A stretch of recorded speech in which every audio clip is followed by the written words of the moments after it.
Hello friends, welcome to Siri foods in Telugu.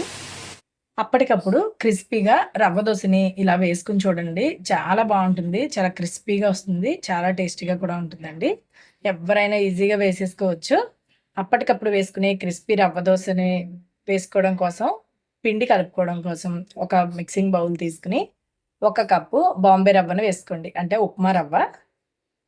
ఒక cup ఈ ఉప్మా రవ్వను వేసుకొని, పావు కప్పు బియ్యం పిండిని వేసుకోండి. పావు కప్పు పెరుగును వేసుకోవాలి. రుచికి సరిపడా ఉప్పు వేసేసుకుని,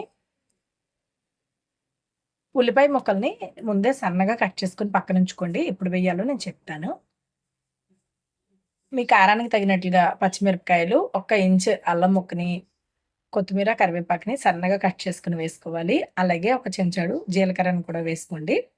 వేసేసుకుని పెరుగు ఎక్కడ ఉండలు లేకుండా ఈ విధంగా బాగా ఉప్మా రవ్వలో కలిసే విధంగా ముందు కలిపేసుకోండి. తర్వాత మీరు ఏ కప్పుతో అయితే రవ్వను కొలుచుకున్నామో అదే కప్పుతోటి 4 కప్పుల నీళ్ళని ఆ పిండిలోకి వేసేసేయండి. ఇలా నీళ్లు పోసేసిన తర్వాత రవ్వ ఎక్కడ ఉండలుగా ఉండిపోకుండా మొత్తం అంతా కలిసే విధంగా, నీళ్ళలో కలిసే విధంగా బాగా కలిపేసుకోవాలి. ఇది మొత్తం అంతా కలిసిపోయేటప్పటికి మనకి పల్చగా నీళ్ళ మజ్జిగలా ఉంటుందండి. చాలా పల్చగా ఉంటుంది. చూడండి, అట్టు వేసుకునేటప్పుడు ఇలా కప్పుతో వేసుకుంటే బావుంటుంది. ఇలా మొత్తం కలిపేసుకున్న తర్వాత ఒకసారి మూత పెట్టేసి ఒక్క 5 నిమిషాలు పక్కనుంచండి. ఎక్కువ సేపేం అక్కర్లేదండి. ఒక్క 5 నిమిషాలు రవ్వ కొంచెం నానితే అట్టు బాగా వస్తుంది. ఈలోపు చట్నీ చేసుకుందురు గాని. ఒక 5 నిమిషాల తర్వాత రవ్వ దోస వేసుకోవడానికి స్టవ్ ఆన్ చేసి ఒక పాన్ పెట్టుకోండి. ఈ రవ్వతో వేసే దోసలకి నాన్ స్టిక్ పాన్ అయితేనే బావుంటుందండి. తొందరగా కాలి తొందరగా వస్తాయి. వేరే పాన్స్, ఐరన్ కడాయి ఇవి అయితే ఎక్కువ టైం తీసుకుంటుందండి. ఇలాగా పాన్ బాగా వేడెక్కిన తర్వాత కొంచెం నీళ్లు వేసి చిలకరించి ఒక కాటన్ బట్టతో తుడిచేసి ఒక చెంచాడు నూనె వేసి అది కూడా కాటన్ బట్టతో తుడిచేయండి. అప్పుడు ఇక్కడ చూపిస్తున్న విధంగా ఒక కప్పుతోటి పిండిని ఈ విధంగా వేసుకోండి. మీకు పిండి వేసినప్పుడు అది దళసరిగా వచ్చినట్టు కనిపిస్తుంది. కానీ ఇది పూర్తిగా కాలేటప్పటికి పల్చగా క్రిస్పీగా వచ్చేస్తుందండి. పిండి వేసేసాక చుట్టూరా ఒక చెంచాడు, పైన ఒక చెంచాడు నూనెను వేసుకోండి. ఈ రవ్వ దోసకి నూనె కొంచెం ఎక్కువే పడుతుంది. మీడియం టు హై ఫ్లేమ్ పెట్టుకుని పెనం అంతా దోసకంతా మంట తగిలేలాగా తిప్పుకుంటూ కాల్చుకోండి. ఒక్కొక్క దోస కనీసం 1 నిమిషం పైనే కాలుతుందండి. కొంచెం టైం పడుతుంది.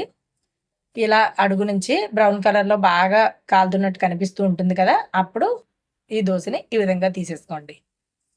మీకు కావాలంటే వెనక్కి తిప్పి కాల్చుకోవచ్చు. లేదంటే ఇలాగే తీసేసుకోవచ్చు. చూసారా ఎంత క్రిస్పీగా వచ్చిందో?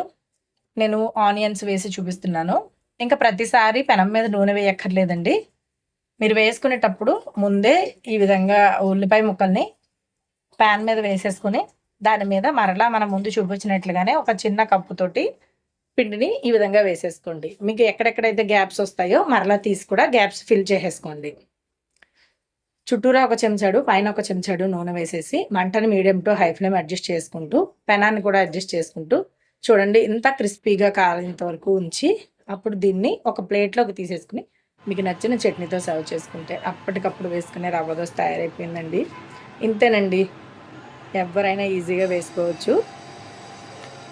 కానీ ఇవి కాలడానికే కొంచెం టైం పడతాయండి. ఇంతేనండి. ఈ వీడియో చూసి మీరు క్రిస్పీ రవ్వ దోసని ట్రై చేసినట్లయితే మీకెలా వచ్చిందో నాకు తప్పకుండా తెలియజేయండి.